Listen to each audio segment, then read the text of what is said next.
ಸರ್ವರಿಗೂ ನಮಸ್ಕಾರ. ನಾನು ಸುಬ್ರಹ್ಮಣ್ಯ ಟಿಆರ್, ಕನ್ನಡ ಭಾಷಾ ಶಿಕ್ಷಕ, ಸರ್ಕಾರಿ ಪದವಿ ಪೂರ್ವ ಕಾಲೇಜು ಪ್ರೌಢಶಾಲಾ ವಿಭಾಗ, ನೆಮ್ಮಾರು, ಶೃಂಗೇರಿ ತಾಲೂಕು, ಚಿಕ್ಕಮಗಳೂರು ಜಿಲ್ಲೆ. ಪ್ರೀತಿಯ SSLC ವಿದ್ಯಾರ್ಥಿಗಳೇ, ನಿಮ್ಮ ವಾರ್ಷಿಕ ಪರೀಕ್ಷೆಗೆ ಸಹಾಯವಾಗುವಂತಹ ಹಿನ್ನೆಲೆಯಲ್ಲಿ ಪೂರ್ವಸಿದ್ಧತಾ ಸರಣಿಯನ್ನು ಆರಂಭಿಸಿದ್ದು ಅದರ 3ನೇ ವಿಡಿಯೋ ಇದಾಗಿದೆ. ಈ ವಿಡಿಯೋದಲ್ಲಿ ನಾನು ನಿಮಗೆ ಈ ಮೊದಲೇ ತಿಳಿಸಿರುವ ಹಾಗೆ ಲಂಡನ್ ನಗರ ವಿನಾಯಕ ಕೃಷ್ಣ ಗೋಕಾಕ್ ಇವರು ಬರೆದಂತಹ ಸಮುದ್ರದಾಚೆಯಿಂದ ಎಂಬ ಕೃತಿಯಿಂದ ಆದಂತಹ ಪಾಠ, ಈ ಲಂಡನ್ ನಗರ ಪಾಠಕ್ಕೆ ಸಂಬಂಧಿಸಿದಂತೆ ಹಿಂದಿನ ವಾರ್ಷಿಕ ಪರೀಕ್ಷೆ, ಪೂರಕ ಪರೀಕ್ಷೆ ಹಾಗೂ ರಾಜ್ಯ ಮಟ್ಟದ ಪೂರ್ವಸಿದ್ಧತಾ ಪರೀಕ್ಷೆಗಳಲ್ಲಿ ಕೇಳಲಾದ ಪ್ರಮುಖ ಪ್ರಶ್ನೆಗಳನ್ನು ನಿಮಗೆ ತಿಳಿಸಿಕೊಡುವಂತಹ ಪ್ರಯತ್ನವನ್ನು ಮಾಡ್ತಾ ಇದ್ದೇನೆ.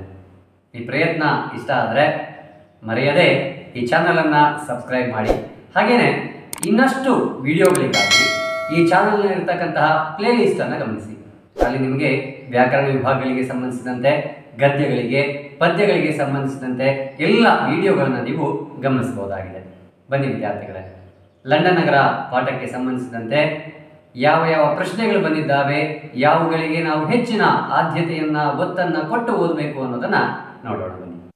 ಪಾಠ ಲಂಡನ್ ನಗರ, ಲೇಖಕರು ವಿನಾಯಕ ಕೃಷ್ಣ ಗೋಕಾಕ್. ಮೊದಲನೆಯದಾಗಿ, ಕೆಳಗಿನ ಪ್ರಶ್ನೆಗಳಿಗೆ ಒಂದು ವಾಕ್ಯದಲ್ಲಿ ಉತ್ತರಿಸಿ. 1 ಅಂಕದ ಪ್ರಶ್ನೆಗಳು. ಇದಕ್ಕೆ ಸಂಬಂಧಿಸಿದ ಹಾಗೆ ನೋಡೋದಾದರೆ, ಲಂಡನ್ನಿನಲ್ಲಿ ನೆಲ್ಸನ್ ಅವರ ಮೂರ್ತಿ ಇರುವ ಸ್ಥಳದ ಹೆಸರೇನು ಅನ್ನುವಂತಹ ಪ್ರಶ್ನೆ 2018, 2019 2 ವರ್ಷ ಕೇಳಿದ್ದಾರೆ. ಹಾಗೆಯೇ ವೆಸ್ಟ್ ಮಿನ್ಸ್ಟರ್ ಅಬೆ ಯಾರ ಸ್ಮಾರಕವಾಗಿದೆ ಅನ್ನುವಂತಹ ಸರಳವಾದ ಪ್ರಶ್ನೆ 2019 ಜೂನ್ನಲ್ಲಿ ಕೇಳಿದ್ದಾರೆ. ಆಂಗ್ಲ ಸಾಮ್ರಾಜ್ಯದ ವೈಭವ ಕಂಡುಬರುವ ಓಣಿ ಯಾವುದು ಅನ್ನುವಂತಹ ಪ್ರಶ್ನೆ 2022 ಜೂನ್ ಹಾಗೂ 2023 ಜೂನ್ನಲ್ಲಿ ಕೇಳಿದ್ದಾರೆ. ಇವಿಷ್ಟು 1 ಅಂಕದ ಪ್ರಶ್ನೆಗಳಾದರೆ, ಇನ್ನು 2 ಅಂಕದ ಪ್ರಶ್ನೆಗಳು. ಕೆಳಗಿನ ಪ್ರಶ್ನೆಗಳಿಗೆ 3 ರಿಂದ 4 ವಾಕ್ಯದಲ್ಲಿ ಉತ್ತರಿಸಿ. ಗಮನಿಸಿ ಯಾವ್ಯಾವ ಪ್ರಶ್ನೆಗಳು. ಸಾಮ್ರಾಟರ ಪಟ್ಟಾಭಿಷೇಕವಾಗುವಾಗ ಸಿಂಹಾಸನದ ಮೇಲಿರುವ ಕಲ್ಲುಪಾಟಿಯ ವಿಶೇಷತೆ ಏನು? 2018 ಜೂನ್, 2019 ಜೂನ್, 2022 ಜೂನ್ನಲ್ಲಿ ಕೇಳಿದ್ದಾರೆ. ಹಾಗೆಯೇ ಲಂಡನ್ನಿನ ವೆಸ್ಟ್ ಮಿನ್ಸ್ಟರ್ ಅಬೆಯಲ್ಲಿನ ಸಿಂಹಾಸನದ ಮೇಲಿರುವ ಕಲ್ಲುಪಾಟಿಯ ವಿಶೇಷತೆ ಏನು? ಮೇಲಿನ ಪ್ರಶ್ನೆಯೇ ಇನ್ನೊಂದು ರೀತಿಯಲ್ಲಿ ಕೇಳಿದ್ದಾರೆ, ಅದು 2020 ಜೂನ್ನಲ್ಲಿ. ಹಾಗೆಯೇ ಊಲವರ್ತ ಸ್ಟೇಷನರಿ ಅಂಗಡಿಯಲ್ಲಿ ಸಿಗುವ ವಸ್ತುಗಳಾವುವು ಅನ್ನುವಂತಹ ಪ್ರಶ್ನೆಯನ್ನು 2019 ಮಾರ್ಚ್ನಲ್ಲಿ ಕೇಳಿದ್ದಾರೆ. ಮುಂದೆ ಲಂಡನ್ನಿನಲ್ಲಿ ಹೆಣ್ಣು ಮಕ್ಕಳು ಯಾವ ಯಾವ ಕೆಲಸದಲ್ಲಿ ನಿಯುಕ್ತರಾಗಿರುತ್ತಾರೆ, ಅಥವಾ ಲಂಡನ್ನಿನಲ್ಲಿ ಹೆಣ್ಣು ಮಕ್ಕಳನ್ನು ಗೌರವಿಸುವ ರೀತಿಯನ್ನು ಲೇಖಕರು ಏನಂತ ವಿವರಿಸಿದ್ದಾರೆ ಅನ್ನೋ ಪ್ರಶ್ನೆ ಇದೆಯಲ್ವಾ, ಅದು 2020 ಜೂನ್, 2022 ಮಾರ್ಚ್ನಲ್ಲಿ ಕೇಳಿದ್ದಾರೆ. ಇನ್ನು ವಿನಾಯಕ ಕೃಷ್ಣ ಗೋಕಾಕ್ ಅವರು ಟೊಪ್ಪಿಗೆ ವಿಶೇಷತೆಯನ್ನು ಹೇಗೆ ವಿವರಿಸಿದ್ದಾರೆ ಅನ್ನುವಂಥ ಪ್ರಶ್ನೆಯನ್ನು 2022 ಮಾರ್ಚ್ನಲ್ಲಿ ಕೇಳಿದ್ದಾರೆ. ಇವಿಷ್ಟು ಪ್ರಶ್ನೆಗಳು 2 ಅಂಕಕ್ಕೆ ಸಂಬಂಧಿಸಿದ್ದಾದರೆ, ಇನ್ನು ಸಂದರ್ಭ ಸಹಿತ ಸ್ವಾರಸ್ಯ ವಿವರಿಸಿ 3 ಅಂಕದ ಪ್ರಶ್ನೆಗಳು.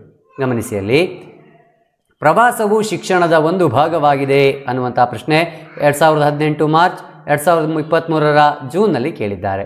ಹಾಗೆಯೇ ನಿಮ್ಮ ದೇಶದ ಗೌರವವನ್ನು ಕಾಯಿರಿ, ಇದು ದೊಡ್ಡದಾದ ರಾಷ್ಟ್ರ, ಇದು 2023 ಮಾರ್ಚ್ನಲ್ಲಿ ಕೇಳಿದ್ದಾರೆ. ಈ 2 ಪ್ರಶ್ನೆಗಳು ಸಂದರ್ಭ ಸಹಿತ ಸ್ವಾರಸ್ಯ ವಿವರಿಸಿಗೆ ಕೇಳಿರುವಂತಹದ್ದು. ಆನಂತರದಲ್ಲಿ 4 ಅಂಕದ ಪ್ರಶ್ನೆ. ಕೆಳಗಿನ ಪ್ರಶ್ನೆಗಳಿಗೆ 8 ರಿಂದ 10 ವಾಕ್ಯಗಳಲ್ಲಿ ಉತ್ತರಿಸಿ. 1 ವರ್ಷ ಕೇಳಿದ್ದಾರೆ. ಪ್ರಶ್ನೆ ಗಮನಿಸಿ. ವೆಸ್ಟ್ ಮಿನ್ಸ್ಟರ್ ಅಬೆ ಪ್ರಾರ್ಥನಾ ಮಂದಿರದಲ್ಲಿನ ರಾಯಲ್ ಚಾಪೆಲ್ ಮತ್ತು ಸ್ಟೋನ್ ಆಫ್ ಸ್ಕೋನ್ ಇದರ ವಿಶೇಷತೆಯನ್ನು ಕುರಿತು ಬರೆಯಿರಿ ಅನ್ನುವಂತಹ ಪ್ರಶ್ನೆ. ಇದು 2020 ಮಾರ್ಚ್ನಲ್ಲಿ ಕೇಳಿದ್ದಾರೆ. ನಿಮಗೆ ಗೊತ್ತಿದೆ 8-10 ವಾಕ್ಯದ ಪ್ರಶ್ನೆಗಳು ಒಂದೇ ಪಾಠದಿಂದ ಬರುತ್ತೆ. ಹಾಗಾಗಿ ಇನ್ನೊಂದು ಪ್ರಶ್ನೆ ಯಾವುದು ಕೇಳಿದ್ರು ಅಂತಂದರೆ, ಊಲವರ್ತ ಸ್ಟೇಷನರಿ ಅಂಗಡಿ ಮತ್ತು ಲಂಡನ್ನಿನಲ್ಲಿ ಹೆಣ್ಣು ಮಕ್ಕಳನ್ನು ಸತ್ಕರಿಸುವ ರೀತಿಯನ್ನು ಲೇಖಕರು ಹೇಗೆ ವಿವರಿಸಿದ್ದಾರೆ. ಇದು ಸಹ ಅದೇ ವರ್ಷ ಕೇಳದಂಥ ಪ್ರಶ್ನೆ. ಈ ಪ್ರಶ್ನೆ 3-4 ವಾಕ್ಯದ 2 ಪ್ರಶ್ನೆಗಳನ್ನು ಸೇರಿಸಿ ಕೇಳಿದಂತಹ ಪ್ರಶ್ನೆ ಇದಾಗಿದೆ.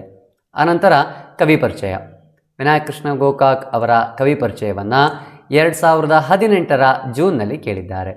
ಇದಿಷ್ಟು ಲಂಡನ್ ನಗರ ಪಾಠಕ್ಕೆ ಸಂಬಂಧಿಸಿದಂತೆ ಕೇಳಲಾಗಿರುವಂತಹ ಪ್ರಮುಖ ಪ್ರಶ್ನೆಗಳಾಗಿವೆ.